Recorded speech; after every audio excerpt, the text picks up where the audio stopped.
Lorsque l'Éternel fit monter Élie au ciel dans un tourbillon, Élie partait de Gilgal avec Élisée. Je lis au nom de Christ. Élie dit à Élisée, reste ici, je te prie, car l'Éternel m'envoie jusqu'à Bethel. Élisée répondit, l'Éternel est vivant et ton âme est vivante. Je ne te quitterai pas. Et il descendit à Bethel. Les fils des prophètes qui étaient à Bethel sortirent vers Élisée et lui dirent, sais-tu que l'Éternel enlève aujourd'hui ton maître au-dessus de ta tête? Et il répondit, je le sais aussi, taisez-vous. Et il lui dit, Élisée, reste ici, et te prie, car l'Éternel m'envoie à Jéricho. Il répondit, l'Éternel est vivant, et ton âme est vivante, je ne te quitterai point.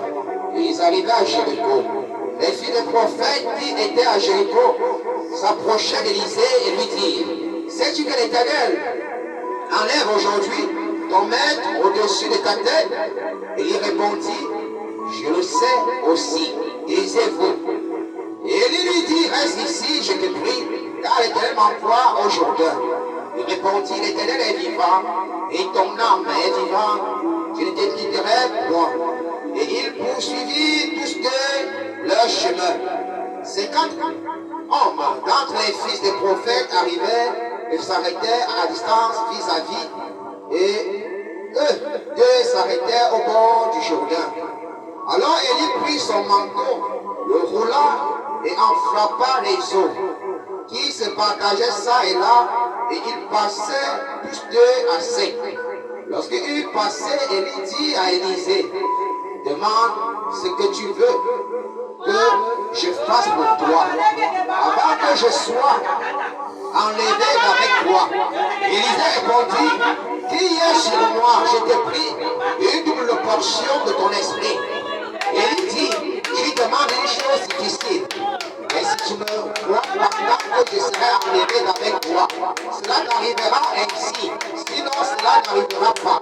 Comme il continuait à marcher en parlant, voici un char de feu.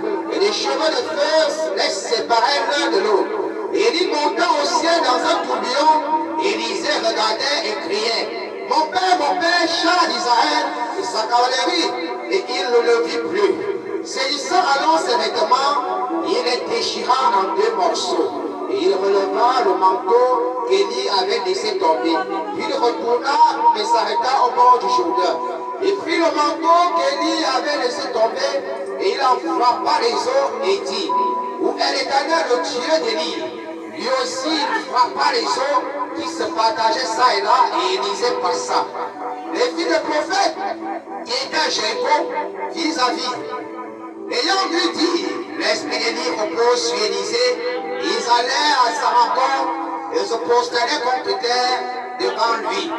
Il lui dit, voici, il y a parmi tes serviteurs 50 hommes païens. Veux-tu qu'il aille chercher ton maître? Peut-être que l'esprit de l'Éternel l'a emporté, l'a jeté sur quelques montagnes ou dans quelques vallées. Il répondit, ne les envoie pas. Ne les envoyez pas.